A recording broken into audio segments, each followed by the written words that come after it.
Baik, perkenalkan nama lengkap saya Noviana Mano, MPM 54220079, kelas 3B, tugas anatomi dan perkembangan hewan, dosen pengampu Bunsian Uni, Fakultas Pertanian, Sains dan Kesehatan, program studi biologi. Baik, di sini saya akan menjelaskan anatomi otot wajah, otot mulut, dan otot pipi. Yang pertama, saya akan menjelaskan anatomi otot wajah. Otot-otot wajah bekerja sama untuk mengontrol bagian-bagian wajah, dan mereka penting untuk mengunyah dan membuat ekspresi wajah. Wajah memiliki hampir 20 otot rangka datar yang menempel di berbagai tempat di tengkorak. Otot karniofasial penting untuk mengunyah dan membuat ekspresi wajah. Mereka berasal dari tulang atau fasia dan masuk ke dalam kulit.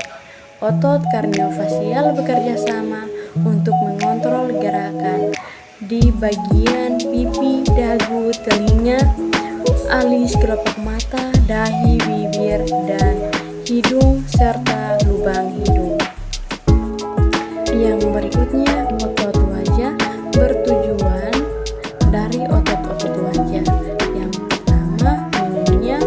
Yang kedua, membuat ekspresi wajah seperti tersenyum, mengesali, atau mengangkat alis karena terkejut.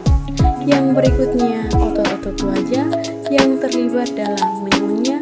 Yang pertama, buccinator, otot tipis di pipi yang menahan setiap pipi ke arah gigi. Yang kedua, petirgoid lateral. Petirgoid lateral, otot berbentuk kipas yang membantu rahang terbuka. Yang ketiga, masseter. Masseter, otot yang berbentang dari setiap pipi ke setiap sisi rahang dan membantu menutup. Yang keempat, petirgoid medial, otot tebal yang membantu rahang menutup. Yang kelima, temporalis. Temporalis adalah otot berbentuk kipas yang membantu menutup rahang. Yang berikutnya, otot-otot ekspresi wajah. Otot-otot ekspresi wajah yang pertama, auricularis, yang memungkinkan beberapa orang menggerakkan telinga. Yang berikutnya, corrugator supercilii, yang berada di dekat alis dan memungkinkan kerutan. Yang berikutnya, depressor angulioris, yang ada di setiap sisi dagu dan bekerja dengan otot lain untuk menghasilkan kerutan.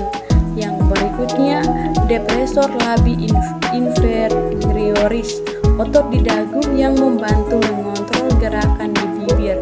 Yang berikutnya, levator labii superioris alague, nasi yang dapat membuka lubang hidung dan mengangkat bibir. Yang berikutnya, mentalis. Mentalis sepasang otot di tengah dagu yang membantu mengontrol bibi bawah. Yang berikutnya, nasalis, yang memungkinkan melebarkan lubang hidung.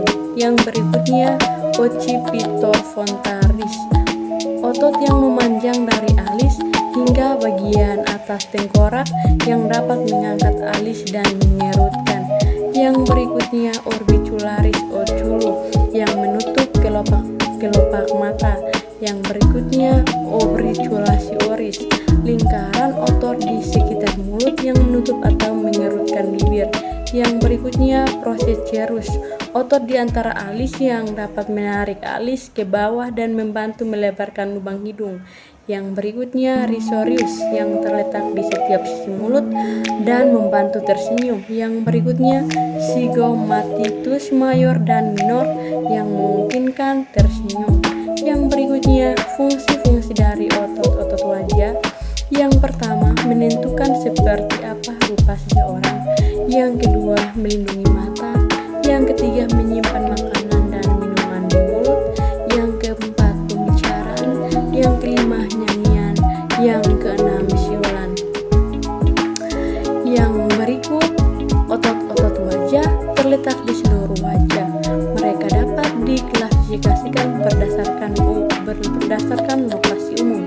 Yang pertama, labia di dalam dan di sekitar mulut. Yang kedua, otot hidung di sekitar hidung kita. Yang ketiga, otot epikranial di dahi, tengkorak, dan leher. Yang keempat, otot aurikular di sekitar telinga kita. Yang terakhir, otot orbital yang mengelilingi mata kita. Yang berikutnya saya akan membahas anatomi otot mulut.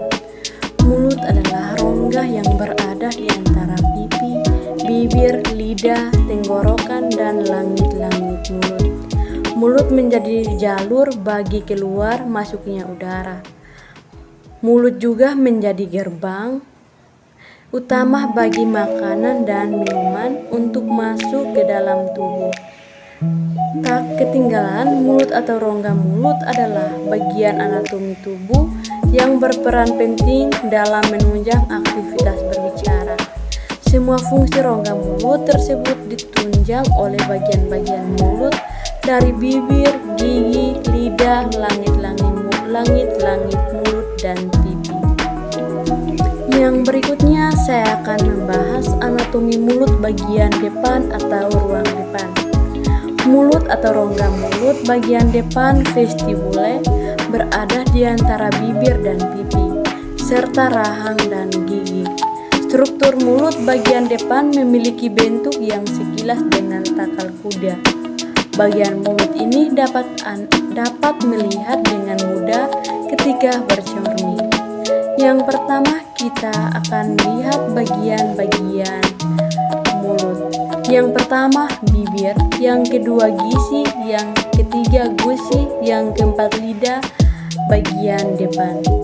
Pada rongga mulut bagian depan terdapat otot yang disebut sebagai orbitulasi oris. Otot inilah yang membuat mulut dapat bergerak, baik dibuka dan ditutup, atau gerakan ke samping kanan maupun kiri. Yang kedua, anatomi mulut bagian belakang atau posterior. Anatomi mulut bagian belakang posterior terdiri dari langit-langit mulut, lidah, pipi, dan kelenjar liur. Sebagian besar posterior mulut ini diisi oleh lidah. Yang berikutnya, langit-langit mulut. Langit-langit mulut adalah bagian rongga mulut belakang yang terdiri dari langit-langit keras dan langit-langit lunak. Yang berikutnya, dasar mulut. Pada bagian dasar mulut atau atap mulut terdapat beberapa struktur otot. Yang pertama, miloid adalah otot yang berfungsi untuk mengangkat laring saat menelan makanan. Yang kedua, genioid adalah otot yang berfungsi sama dengan miloid, yakni mengangkat laring saat menelan makanan. Yang ketiga, lidah. Lidah adalah organ yang dihasilkan oleh jaringan epitel, saraf, jaringan ikat, dan otot rangka.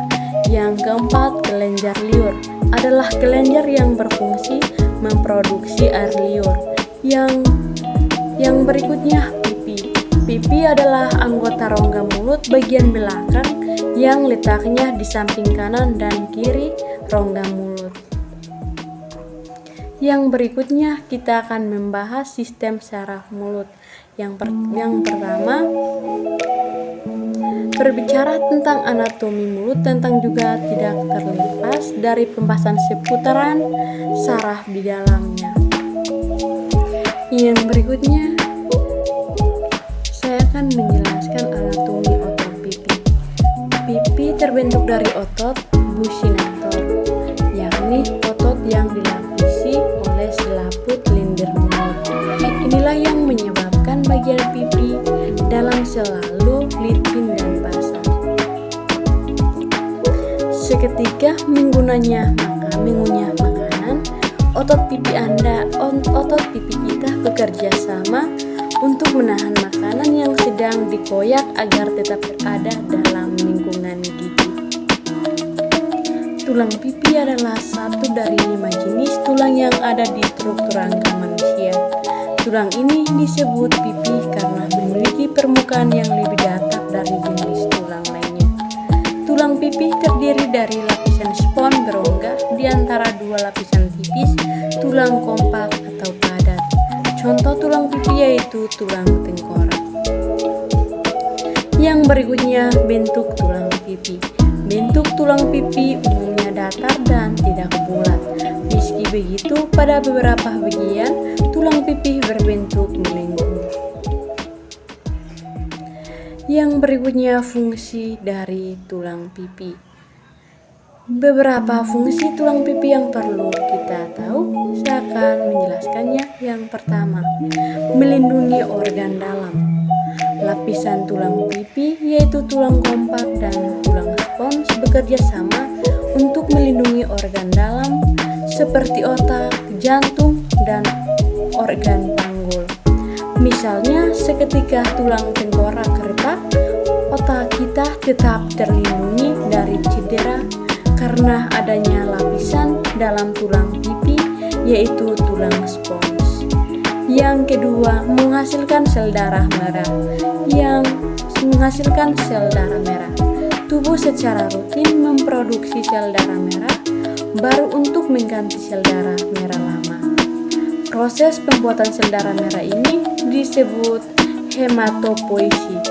Hematopoiesis umumnya terjadi di jaringan tulang spons atau sumsum tulang. Yang berikutnya menjadi tempat perlekatan jaringan lunak. Area datar pada tulang pipi memungkinkan jaringan lunak seperti otot 5G dan tendon melekat di tulang. Misalnya tulang pipi pada belikat memungkinkan pelekatan otot 5G dan tendon untuk membantu penggerakan lenan atas. Yang berikutnya, kondisi yang bisa mengganggu tulang pipi. Yang pertama, ototeoporosis. Ototeoporosis adalah kondisi ketika kepadatan tulang pipi berkurang. Yang kedua, ontogiogenesis imperfecta adalah kelainan tulang yang diwariskan dari orang tua. Yang ketiga, penyakit awet adalah gangguan pada proses regenerasi sel tulang. Baik, mungkin hanya ini penjelasan dari saya. Sekian dan terima kasih sudah menonton.